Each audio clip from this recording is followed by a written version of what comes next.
Bueno, mi invitado de hoy no necesita presentación.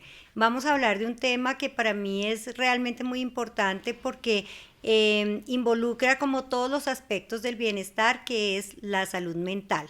Para eso hoy nos acompaña el doctor Santiago Rojas Posada, médico experto en terapias alternativas, en medicina integrativa, en terapia del duelo y pues en una extensísima gama de tratamientos.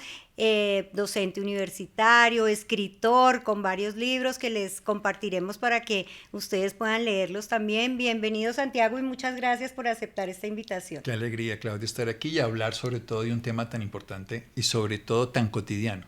Bueno, tú me decías que comparas la salud mental con un árbol. ¿Por qué y cómo es esto?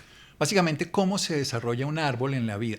Primero, él está en un sitio, no se puede mover de ahí, tiene que adaptarse. O sea, la clave de la salud mental es la adaptación. La segunda característica es, él deja mejor el terreno de lo que lo encontró. Porque un árbol, en lugar de destruir la zona, la construye, le trae agua, le genera oxígeno al ambiente y le da frutos al ecosistema. Y la cosa más importante es que vive en equilibrio con todos los demás, con animales, con las especies nativas del lugar, con las especies que puedan venir y con los humanos. Además nos aporta, pues además de los frutos, sombra, incluso alimento, por supuesto, pero por otro lado también la madera que sirve para todo. Entonces, cuando entendemos esa simbología, la pasamos a un ser humano.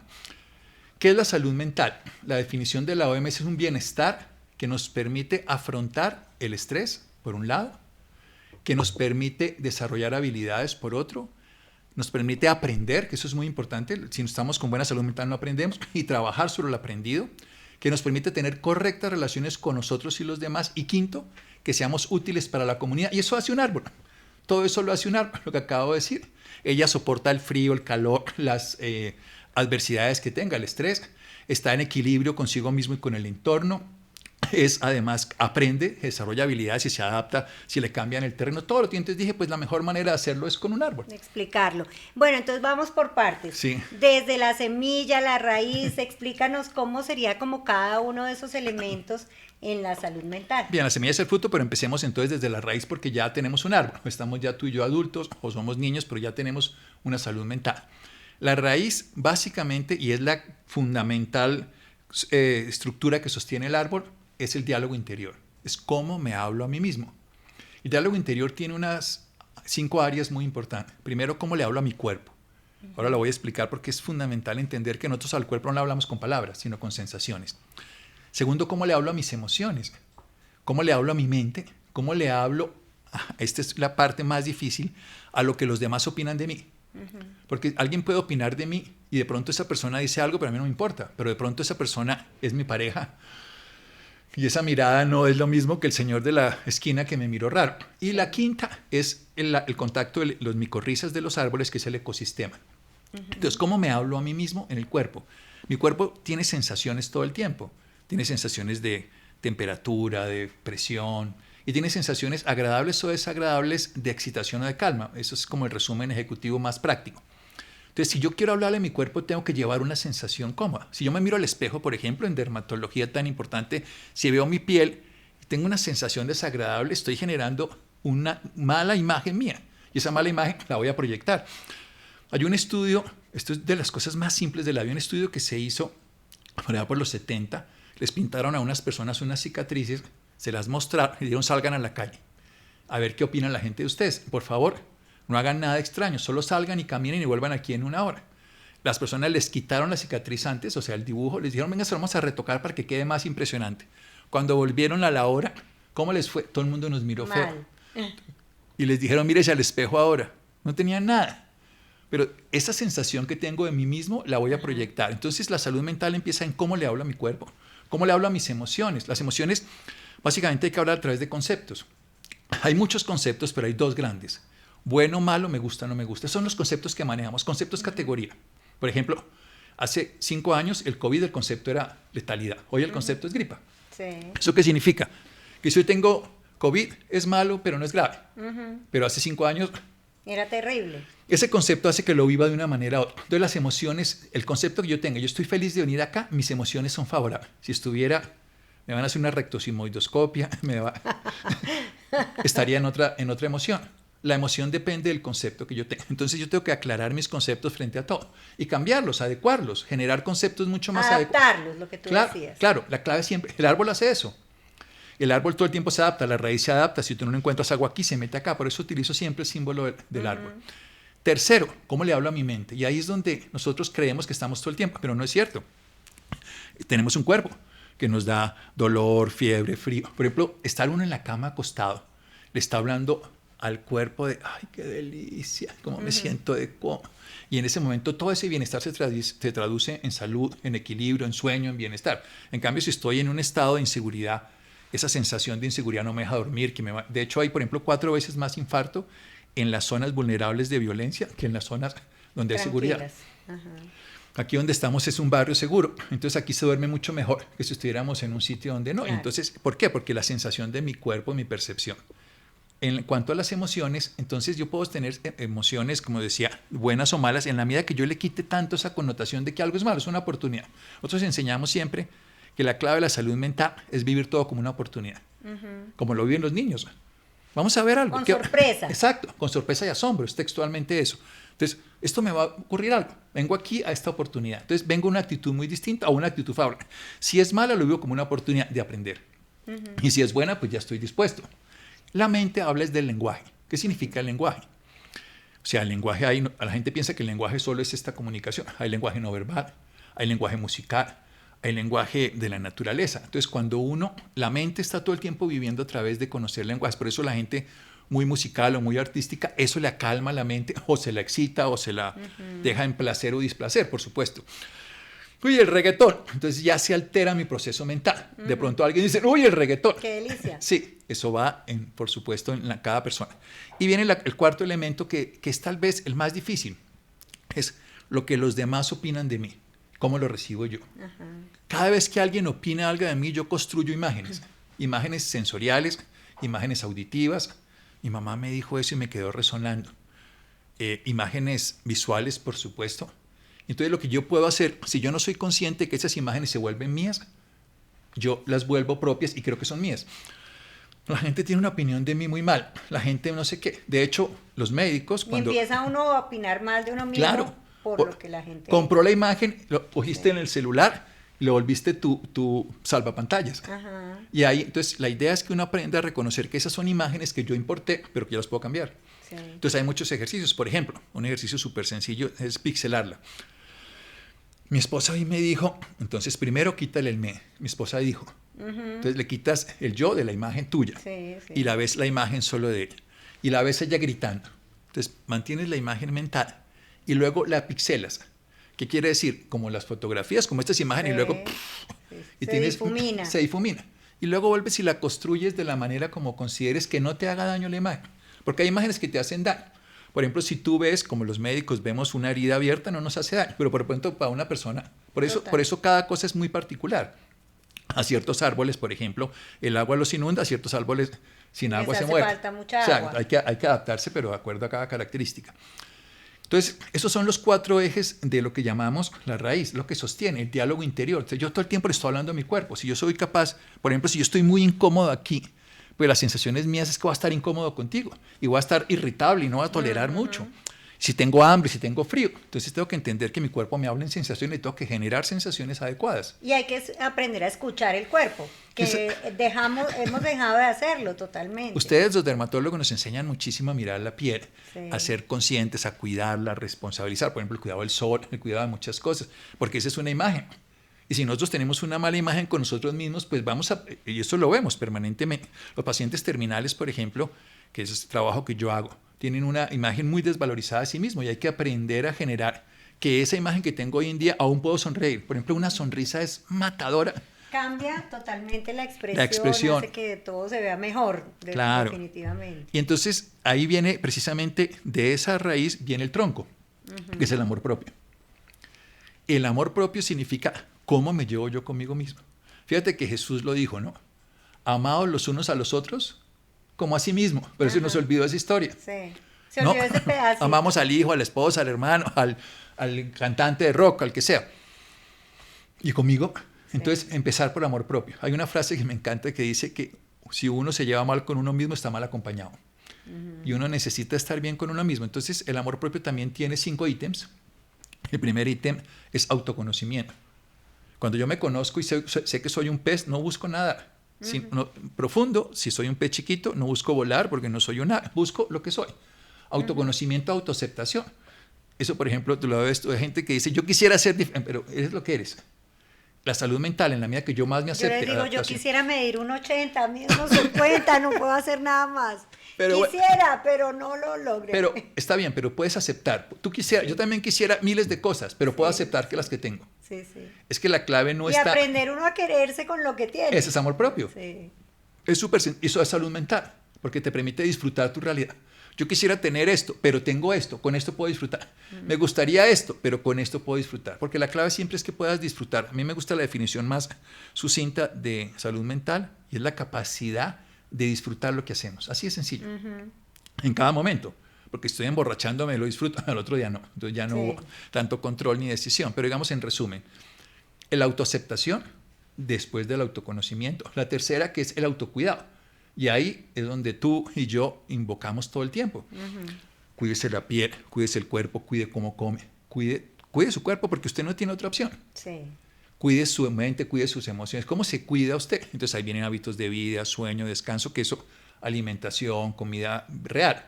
Y lo último, el cuarto, perdón, falta el quinto también. El cuarto es autoprotección. O sea, yo hay cosas, digamos, en el sol, para volverme a tu tema.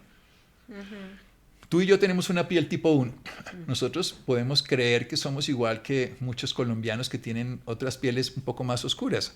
Bienvenidos ellos con el sol, nosotros no podemos hacer lo mismo. Sí, total. Si yo no me protejo, por más ganas de que tenga, me voy a quemar y puedo hacer más fácilmente un cáncer de piel y sobre todo un melanoma. Entonces, ¿qué tengo que hacer? Protegerme. Protegerme de lo que no soporto, del ruido, de las comidas que me hagan daño, si soy diabético, lo que sea. Sigue siendo mi adaptación a lo que yo soy. Sí. Y el quinto elemento, que es el que más me gusta a mí, se llama autoliberación. O sea, aprender a liberarse. ¿Y sabes de qué se tiene uno que liberar en toda la salud mental? De todos los supuestos que yo debería hacer que me impusieron los demás. Esa es la liberación.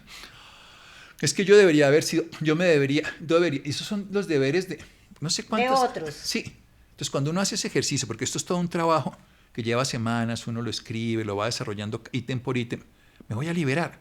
¿De qué?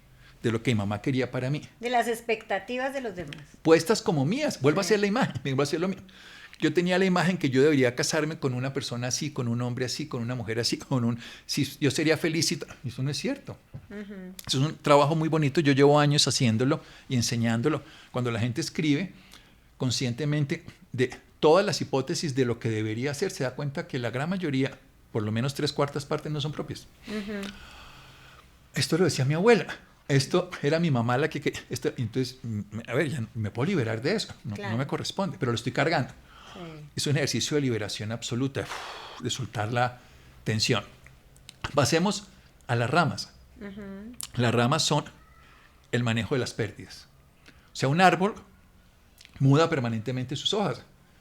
Si somos árboles no perennes y son estacionales, pues en otoño. Pero en los países como el nuestro también.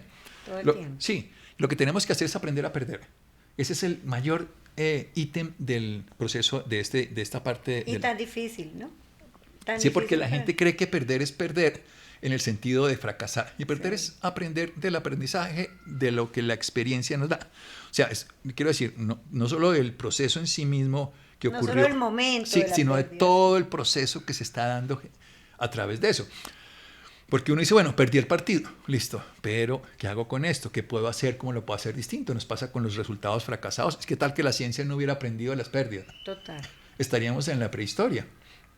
Eso no funcionó, o este tratamiento era exitoso, pero generó más úlceras, o hizo cáncer. Fíjate con la talidomida, que se usa hoy en dermatología, pero en un momento se usó para náuseas del embarazo. Y en algún momento de la historia se dieron cuenta que hacía mutilaciones en los bebés en el vientre y que tuvo que acabar. Luego se le dio una segunda opción. Vamos a usarla para la lepra y otras enfermedades. Sabiendo ya. Sí, sabiendo que no se puede usar en embarazadas, claro. Sí. Eso es textualmente esta historia. Es aprender de las pérdidas. O sea, la frase para mí más importante aquí es, si pierdes, no pierdas el aprendizaje. De la salud mental. A veces se pierde y a veces se gana y a veces se aprende. Sí, para mí es la forma de decirlo perfecto. Tú ganas, poco aprendes. Tú pierdes, aprendes más. Si pierdes y no aprendes, vuelves a perder. Y si Sí. sigues perdiendo y no aprendiendo, fracasas. Ahí sí. Porque uno ve a Messi, por poner un ejemplo. Él perdió el primer mundial contra Alemania en Brasil, 1-0. Y luego se ganó el de ahorita contra Francia en Qatar. Bien. Perdió, sí. Aprendió, sí, lo que fuera. O sea, que uno siempre tiene más oportunidades cuando aprende a perder. Sí. Y cuando aprende de la pérdida. Sí. No quiero decir que uno se ponga feliz cuando pierde. Haga un duelo, póngase triste, llore, póngase bravo. Pero no saque simple y llanamente conclusiones sino aprendizajes. Conclusiones de que es que eso fue porque me hicieron. Y se victimiza. La Sí. victimización obviamente es enemigo de cualquier proceso de salud mental. Porque Sí. siempre estoy en carencia y siempre estoy buscando que me solucione y siempre estaré juzgando. Sí. Que cuando yo aprendo las pérdidas dejo de victimizarme. Y digo, esto me ocurrió y le ocurría más. Esto aprendí y ahora me fortalezco. Vienen las hojas, que son la inteligencia emocional. Es el follaje, lo más grande de la planta. Tú la miras y es un árbol, lo ves por las hojas. El tronco, que es el amor propio, nunca ves la raíz, pero es el diálogo interior. Pero sí ves las hojas y probablemente flores y frutos más adelante. Las hojas significa la inteligencia emocional, que es la capacidad de saber que yo influyo directamente en mi bienestar, en cómo siento las emociones y en las de los demás. Eso es que las emociones generan sentimiento. ¿Cómo trabajamos las emociones nosotros? Primero reconociendo, esto es lo más importante, que las emociones no me las producen los demás, sino que es mi respuesta ante lo demás. Si mi esposa me pone bravo, yo perdí el control. Si a mí el presidente me irrita, yo perdí el control. O sea, el presidente hace y yo, Decido si me irrito o no. o no. Cuando yo puedo hacer esa, Distancia. nosotros decimos, exactamente, es tomar una distancia suficiente para que yo tome la capacidad de definir cómo lo voy a experimentar. Entonces, en las emociones, la inteligencia emocional es saber que las emociones y los sentimientos guían a las personas. Los sentimientos son pensamientos cargados de emoción y que dependen fundamentalmente de que yo decida experimentar la emoción. No es, y aquí hay una cosa clave, las emociones no son buenas o malas. Son útiles cuando las uso. Usain Bolt corre con la emoción de la rabia y gana. Son inútiles cuando no les doy uso y son tóxicas cuando perduran sin necesidad. Sí. Tengo miedo de montar en el avión en un mes. Bueno, ¿y cuándo está montando en un mes? Pero ya no me quiero... Ya no duermo Sí. de pensar que me toca en un mes. Entonces, la emoción, la clave para mí fundamentalmente de la emoción es que yo decida cuál es la emoción más apropiada para este momento. O sea, tengo que llorar, lloro. Bien, eso es salud mental. Salud mental no es estar riendo, es adaptarse, vuelvo a decirlo. Es adaptarse para poder disfrutar este momento, incluso disfrutar el llanto. O sea, uno está triste y llora. Liberador y tranquilizador. Claro, no lloramos por algo diferente a porque sentimos la necesidad de liberar eso que nos agobia, que es la tristeza o la rabia o lo que sintamos. Luego vienen las flores. Las flores son la relación con los demás a través de nuestra imagen. La imagen que proyectamos y el vínculo que generamos con los demás es lo más bello. Y ahí nos tenemos que cuidar. Y las flores, pues imagínate, regalamos flores, ¿no? Tenemos flores en lugares distintos de la naturaleza. Aquí lo veo en jardín, lo que sea. Lo que necesitamos siempre, una orquídea bellísima allá a tu lado, es reconocer que en orientación en el Ikebana para organizar, que esa es una imagen que proyectamos, es lo que ya es, lo más evidente son las emociones, pero la imagen sigue siendo cómo las manejas tú. Hay 200 hojas verdes, pero hay una flor amarilla. Florecita que sobresale. Sobresale. Entonces, ¿cómo es mi imagen? Y tú trabajas muchísimo eso. ¿Cómo mantener una imagen lo más adecuado para lo que somos? No para lo que queremos que las demás piensen, sino para lo que nosotros sentimos sobre nosotros. Seguimos hablando de salud mental, recordemos. Pero la imagen es una parte, es nuestra carta de presentación. Y importante porque realmente yo creo que la imagen que uno ve en el espejo refleja mucho lo que uno está sintiendo de uno mismo, ¿no? Y es tan importante el cuidado para que esa imagen refleje lo que uno realmente siente por dentro. Sí, porque yo estoy convencido que uno realmente proyecta lo que uno siente y es, no lo que quiere proyectar. Yo, por ejemplo, si aquí dictando conferencias en muchos sitios, si yo llegara y tuviera mucho miedo y no quisiera que se dieran cuenta, todo el mundo diría, ¿cómo está de asustado? Sí. En cambio, uno se levanta y dice, mire, señores, a mí me da pánico hablar en público. Estoy asustadísimo. Sí. Y entonces uno ya tomó control. Estoy muy asustado, no puedo hablar, pero empieza uno a hablar y lo puede hacer. En cambio, uno, voy a hacer que no se den cuenta. Sí. A tratar de que nadie se dé cuenta. Así como la calvicie del bisoñé, el señor del bisoñé, ¿no? Sí. Bueno, ¿y tú cómo riegas tu árbol emocional en el día a día? Pues yo creo que lo riego de 4 maneras muy particulares. Empiezo la noche anterior durmiendo, para mí eso es clave. O sea, yo no negocio el sueño. Pues a veces nos toca, en nuestro proceso médico nos toca, pero digamos si yo tengo que escoger dormir o algo, yo duermo. Sí. Para mí Dormir o comer, dormir. siempre. Sí. Dormir o lo que sea, para mí es una prioridad, porque me despierto con más claridad, con más capacidad, además porque el día no sabemos qué tan largo es. Lo que sí sé es que tengo esa oportunidad y duermo. Y en medicina aprendemos a dormir cuando nos dan la oportunidad. O sea, Total. en un turno nos dan una silla y ahí nos dormimos. Uno se queda dormido en el filo de una navaja. Entonces, para mí empieza desde la noche anterior. Lo segundo fundamental es cómo me hablo, ¿no? Eso sí para mí es clave, cómo me hablo con sensaciones. Si yo me siento mal conmigo mismo, lo primero es que voy a reconocer lo que siento y voy a intentar experimentar la sensación a como que genere esto. Voy a poner el ejemplo más obvio. Tengo frío. Pues tengo frío, tengo que generar calor para sentir bienestar. Entonces, o me pongo un saco, para poner un ejemplo muy sencillo, o genero calor con ejercicio. Corro un poquito. Exacto. Pero busco generar una sensación que, y no la y por ejemplo con un dolor. No me tomo un analgésico, salvo que sepa la causa. Más caras. Sí, sino que la siento, si me doy un golpe.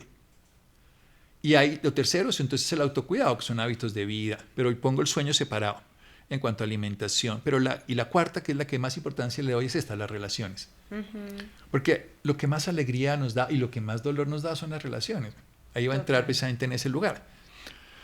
O sea, tú estás bien con tu pareja, estás bien con tus hijos. Ahora veníamos hablando aquí precisamente sobre ese tema que uno, cuando los hijos hacen algo, uno lo disfruta como propio. O más, un poco más. Sí, o sea, como absolutamente mío. Sí. Y su dolor nos duele como propio. Sí. Entonces, las relaciones son para mí esos 4 como trabajos de todos los días. Dormir muy bien, hacer hábitos de vida saludable, ser muy consciente de mi cuerpo y mantener unas sensaciones adecuadas para él. Por ejemplo, manejar bien el hambre, manejar el movimiento. Y el cuarto elemento es mantener relaciones adecuadas. ¿Por qué es tan difícil para la gente reconocer y aceptar que su salud mental o emocional no está bien? Ese es uno de los temas más interesantes, porque cuando se ha estudiado la sensación de que, por ejemplo, existe lo que se llama presentismo-ausentismo. Hoy tengo casualmente en el consultorio 3 de las personas que trabajan conmigo que están con una virosis. Les dio diarrea, vómito, que es un proceso natural. Entonces les hicimos algún procedimiento, los hidratamos y los mandamos para la casa. Pero ellos contaron que tenían diarrea y virosis. Si hubieran tenido depresión, tristeza, ansiedad, no lo hubieran contado. Porque la gente hace ausentismo fácilmente con un tema de salud física, pero hace presentismo con un tema de salud mental. Va allá, pone cara, pero no logra hacer nada, claro, porque no le permite afrontar el estrés, desarrollar sus habilidades, aprender, trabajar, tener vínculos adecuados con los demás y ser útil para la comunidad, que son todos esos ítems que definí. Entonces, ¿qué ocurre? La gente cree que es vergonzante, como las enfermedades venéreas de hace un tiempo, que eran vergonzantes y que no los contaban. Todavía. Un poco menos, pero eso iba a decir, pero hoy es mucho menos. La gente, la gente hasta lo vive a veces con... Pues, orgullo. Sí, lo gané en el campo de batalla. Pero la salud mental sigue siendo muy vergonzante. O sea, reconocer, y es un síntoma de debilidad, y más en los hombres. Resulta que la OMS, ya no metiéndome en salud mental, sino en trastorno mental, 1 de cada 3 personas tiene algún trastorno mental.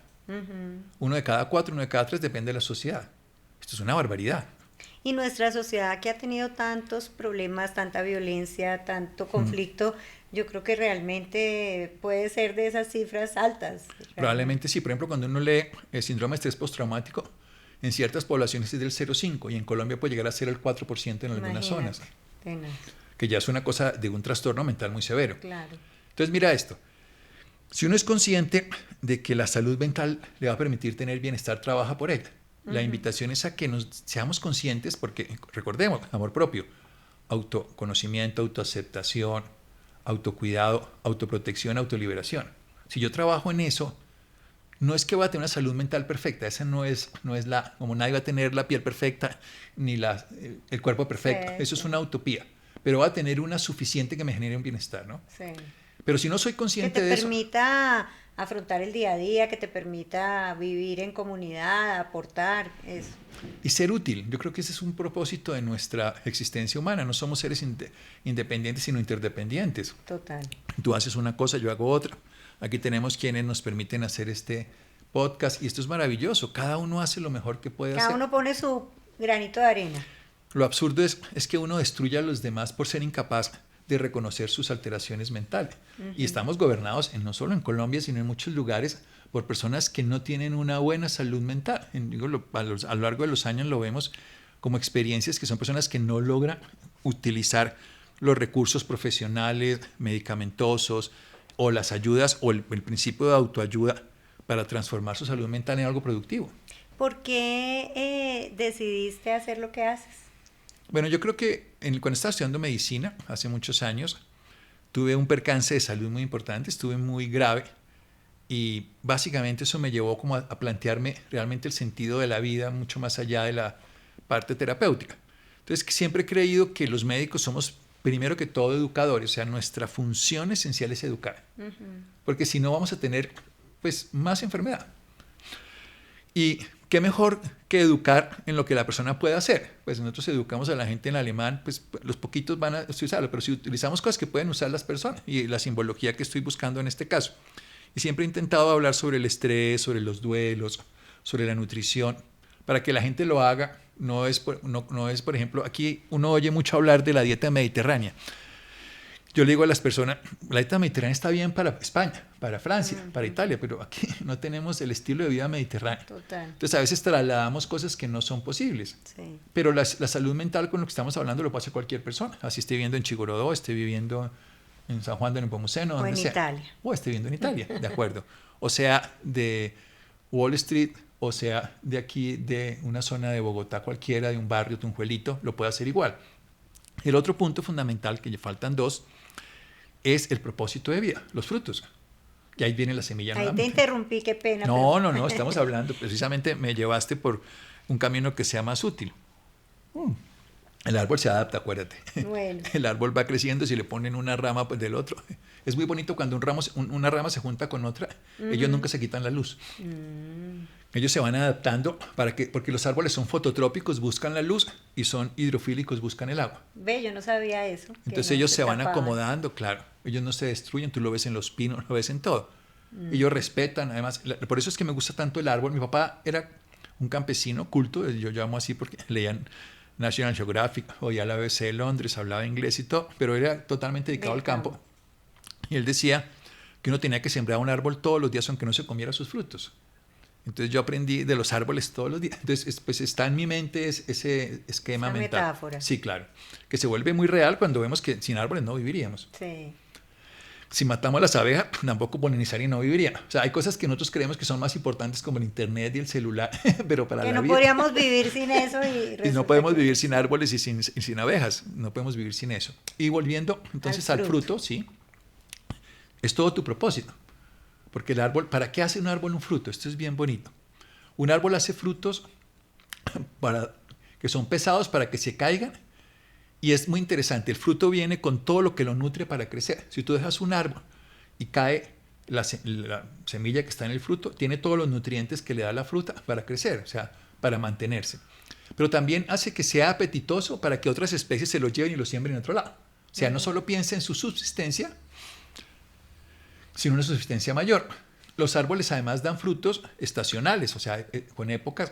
Si uno se come una fruta, cuando no está madura, pues es de un sabor muy distinto, tiene su proceso.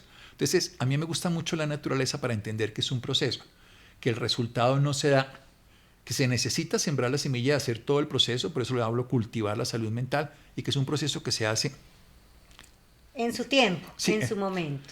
Eso es la definición de paciencia. La definición de paciencia es entender que todo tiene un tiempo y un proceso particular. Si yo puedo entender que tu tiempo y mi tiempo son distintos, puedo ser paciente. Pero si creo, y eso le pasa a uno pues en un cajero del banco, en una historia que la gente se desespera, pues tiene un proceso. Hace 20 años el internet se demoraba 10 minutos en entrar. Sí. Hoy llevamos 30 segundos y nos queremos romper la cabeza porque no le provoca morirse si no... Sí. o mando un WhatsApp y no hay señal. Entonces, yo cuando estaba de novio en España, vivía, tenía una novia en Colombia, yo le mandaba una carta, se demoraba 8 días en llegar, ella me contestaba, yo a los 15 días, eso que nos mandábamos por correo rápido. Sí. Hoy en día uno escribe, oiga, me dejó en visto, y no es que estaba haciendo esto, así como... Y bravo, ya, como así que no me conté. No, a la gente, yo estoy a veces en consulta, un paciente le suena el celular y hay el que contesta, ¿no? Que es increíble, pero la gente saca el celular en la consulta, contesta. O si no contesta, le entra la llamada 400 veces porque el que está del otro lado no puede entender que alguien no conteste. Es que a mí me parece inconcebible, pero realmente así además, somos. yo digo, si una persona me llamó una vez, puede que me llame la segunda, pero si ya me llama después de 10, ya no me interesaría contestarle. Sí. ¿Por qué? Porque dice uno, si no le contesté la primera vez, porque no le contesté. Ponga un mensajito. Por la razón que sea, sí. El fruto es el proceso que lleva tiempo y que lleva una ley fundamental, y es que para que algo se geste correctamente requiere muchas realidades. Entonces hay que tener procesos para poder lograr esos frutos. No, la gente quiere el éxito fácil, el baloto, el curso de fin de semana para volverse... Para finanzas, para volverse millonario. Sí, para las cosas que son. Pero pues tú estudiaste medicina, yo estudié medicina. Son procesos de 7 años de estudio. Luego tuvimos que estudiar más cosas, hacer su especialidad, estudiar para sacar uno un resumen ejecutivo de algo. Se ha leído libros, papers, que son los trabajos de investigación. Se ha tenido que leer algo que es la experiencia de su vida, ha tenido que contrastarlo, volver la hipótesis y luego destruirla. Sí. Bien, hacer lo que yo llamo precisamente en los árboles, que son esos frutos o esas flores que no maduran como frutos. Tener, no errores, tener, digámoslo así, ensayos. Y lo último, entonces hay que ser, para ponerlo, el último punto esencial es que hay que soñar más y desear menos. Voy a explicarlo. Pongo siempre el ejemplo de Usain Bolt porque él tenía una pierna más corta y soñó ser campeón mundial. Y fíjate que lo logró. Sí. Pero él soñó. ¿Y qué significa soñar? Que yo desarrollo una capacidad. En cambio, desear es esperar que algo pase. El deseo nace de la carencia. Yo quiero ser millonario. Eso nace del deseo. Voy a sufrir, nunca seré suficientemente millonario. En cambio, yo sueño con construir un proyecto que me dé la economía suficiente para lo que sea. Entonces, el sueño es que yo tengo una capacidad que desarrollo. En cambio, el deseo es una carencia que yo quiero que algo me la sostenga. Deseo ser feliz, entonces me caso y jodo la vida a mi esposa porque no me hace feliz. En cambio, sueño con tener una pareja estable, entonces trabajo todos los días para eso. Entonces los frutos se consiguen con los sueños, con los proyectos, con los procesos que se construyen día a día, como lo hace el árbol. Con el trabajo del día a día también. Claro, y es día a día hasta que sale el fruto. El fruto no le sale al árbol al siguiente día de sembrar la semilla. Entonces por eso es el mismo principio. La gente tiene que entender que todo requiere un tiempo, todo requiere un proceso y requiere muchas acciones conscientes para lograrlo. Y el séptimo es lo transpersonal, que es el árbol es el bosque. Hoy sabemos que debajo de la tierra están las micorrizas. ¿Qué significa eso? Que los árboles se conectan con la raíz por debajo. Y los árboles más viejos le dan sabiduría y los árboles más jóvenes les dan alimento. Eso es muy bonito. El ecosistema biológico es súper saludable y súper, para decirlo una palabra que me gusta mucho más, interactivo. No solo las redes sociales, sino las interacciones permanentes. Sí. Un árbol vive a través, por ejemplo, de los gusanos, de las lombrices, de cantidades de abejas, las había nombrado hace un momento. Entonces esa interacción permanente permite una vida maravillosa. Entonces nosotros sabemos que nosotros no vivimos por nuestra grandeza, sino por la interacción que tenemos con todo lo demás. Entonces en la salud mental tenemos que reconocer que no podemos tirarnos el planeta porque es nuestra casa. Que un árbol, vuelvo y digo, un árbol... Una característica... Un árbol solo no hace bosque también, ¿no? Sí, exactamente. Sí. Un árbol necesita el ecosistema para vivir y hace que el ecosistema viva mejor. Esa es la diferencia. Tú le das a la naturaleza, digamos, le das un desierto y si le siembras árboles, como hemos visto, termina formando un jardín. Pero a una mano le das un jardín y puede volverlo un desierto o un basurero. Entonces los árboles tienen una visión de comunidad. Entonces esa es la séptima parte de la salud mental, la comunidad. El grupo, la interacción con los demás, las habilidades que como árbol no tengo, pero este lo tiene, este tiene unas características que yo no tengo, este poliniza de una manera y yo de otra. Y por eso los bosques son tan tupidos, tan nutridos y tan fértiles y tan útiles para un sistema mayor. De allá, del Amazonas nos sigue sirviendo a nosotros. Entonces, la salud mental no sería suficiente si no estuviéramos interactuando con todo el entorno, con el ecosistema, con las plantas diferentes, con los animales, por supuesto, con los humanos. Y esa es la característica esencial. Entonces, por eso hago esa simbología. Esto es lo que nos busca, digamos, la naturaleza, que seamos partícipes de ella, que tengamos un diálogo interior, un amor propio, la capacidad de elaborar las pérdidas, una inteligencia emocional, una imagen adecuada para relacionarnos con los demás, por supuesto unos frutos conscientes y que participamos de algo más grande que nos incluye. Y esa es como una manera de ser consciente. Entonces uno juega mucho con eso, o sea, cómo está mi árbol, cómo están mis frutos, cómo está todo, porque a veces cuando uno hace simbologías y analogías comprende más fácilmente las cosas que cuando las vuelve simplemente como tecnicismos. ¿Tienes gente que te consulte por eso o es algo que tú en la consulta lo ves y No, dices yo se lo digo. A ver, básicamente mi trabajo es con pacientes con enfermedades críticas y terminales, cuidados paliativos. Entonces aprendo más de ellos a veces porque una persona en un lecho de muerte a veces es más sabia porque tiene menos, digamos, prospección de vida, pero más claridad de ella. Entonces muchas reflexiones las han nacido de ellos, ¿no? Entonces yo se lo digo muchas veces a la familia, por ejemplo, el tema de los duelos, o lo digo en muchos grupos, que yo tengo muchos grupos de mujeres, grupos de pacientes, me encanta tener chats grupales donde aportamos todos los días información, porque creo que hay que nutrirlo todos los días. La clave de la naturaleza es que es todos los días, esto no es un proceso de un día, ¿no? Que eso es para mí el error más grande, para mí hay dos errores muy grandes en este momento en el planeta. La búsqueda permanente de la comodidad en el sentido patológico. No digo que estar cómodo, pues, que sube uno un piso en ascensor y no coge la escalerita. Pues. Y tiene todo el día comida rápida para no cocinar, lo que quieras siempre que sea más cómodo para ti, pero la incomodidad es la que más forja. Sí. O sea, si tú no tienes un proceso de incomodidad constructivo, no creces. Sí. El exceso de comodidad lleva a la incapacidad. Sí. Lo que no se usa es atrofia. En el cerebro se llama ajuste y poda. Entonces necesitamos, y es una búsqueda constante de una comodidad inadecuada. Y la segunda cosa es la inmediatez, el resultado sin el proceso. Sí. Entonces vemos gente que puede salir a contar una historia en las redes sociales de algo, pero no tiene la estructura para poderla sostener.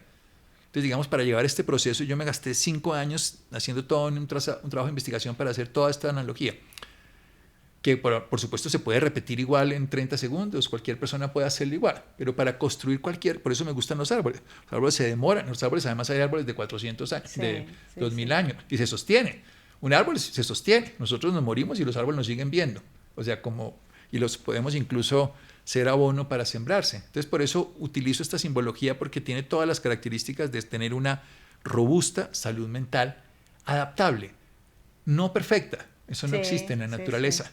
Ni inamovible, los árboles también los tumban los huracanes, pero si las raíces fuertes se sostienen y renacen. Y no hay fuertes y flexibles.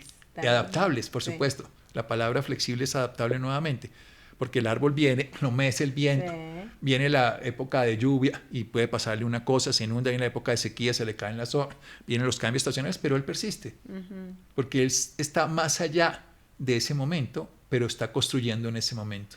Si tú pudieras decirle, digamos, 3 cosas que la gente puede empezar a hacer hoy mismo para regar y cultivar su árbol de la salud mental, ¿cuáles serían? La más importante siempre es cómo te hablas a ti mismo. Cómo te hablas en cada momento, a tu cuerpo con sensación, a tus emociones, pero sobre todo a tu mente, ese diálogo interno que uno se hace permanentemente tan bruto, tan feo, tan incapaz. No. Entonces, a mí me gusta hablarme a mí mismo como si estuviera buscando, como ser mi propio aprendiz. No hablarme como un maestro sobrado, sino como un aprendiz. O sea, a ver, no lo logramos, vamos a hacerlo de una manera diferente. Entonces, es la primera fundamental. La segunda, el autocuidado. O sea, no esperes que la vida te solucione los problemas, cuídate tú mismo. Cuídate en lo que comes, porque eso va a servir a la salud mental, en lo que duermes, en tu estética, en tu imagen. Cuídate. Y aprende a tener relaciones desde la amabilidad. Ese sería un tercer elemento. Qué bonito, ese me gusta mucho. Porque cuando uno es amable, se deja amar. Cuando es inmamable, pues no.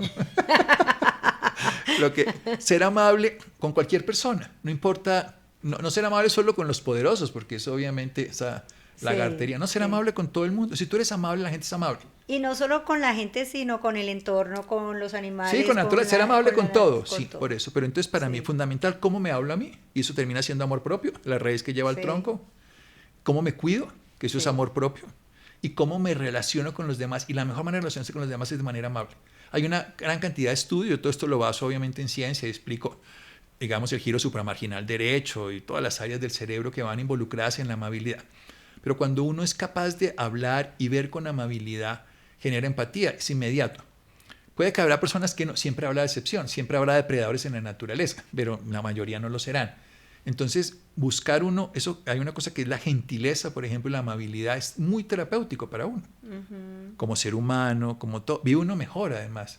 Que genera uno enemigos desde que sale de la puerta de la casa hasta la oficina, que uno se esté insultando, que todo el mundo no tiene valor. Entonces, yo he querido construir mi vida en ese principio. Cuando hacía radio, siempre quise hacer programas de radio amables y siempre he querido que las cosas, ese es para mí eso, que mi vida sea amable. O sea, que yo pueda amar y ser amado en el sentido literal de lo que la naturaleza es. En el campo ser amable con el campo, no ir a destruirlo. Sí. Yo, por ejemplo, veo la gente jugando golf, por ejemplo, que es gente que supuestamente tiene una cultura, paquetes botados y colillas botadas. Yo digo, bueno, pero si esta gente que supuestamente tiene toda una condición, ¿por qué va a destruir el sitio donde va a jugar? Total. Y obviamente en la naturaleza, en los ríos y todo, ser amable con todo, eso va a ser amable conmigo. Entonces serían esos 3 ítems que no son difíciles, es solamente, y hay una cosa fundamental, lo que sí es claro es que no es un impulso, sino es un proceso, entonces hay que hacerlo todos los días. Y con atención, ¿no? Sí. Estar atento, porque yo creo que a veces la gente no se da cuenta si tiene frío o calor, porque no le para bolas, no sabe cómo está hablando, y ni se da cuenta cómo se relaciona. Entonces siento que la atención es muy importante. Cuando uno hace estos ejercicios, entonces uno genera atención, porque, o sea, si tú pones a hacer, porque uno le pone a la gente a escribir, vamos a trabajar hoy el diálogo con el cuerpo.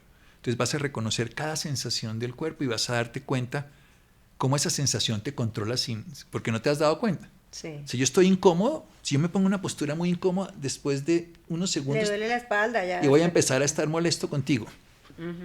Porque no estoy en este momento acogiendo una sensación natural. Si tengo ganas de hacer de posición, lo que sea. Sí. Porque las sensaciones corporales dominan todo lo demás. O sea, hoy sabemos que el 90% de lo que el cerebro interpreta frente a lo que le envía al sistema digestivo. O sea, por ejemplo, el tubo digestivo altera profundamente la capacidad de cognición, de atención.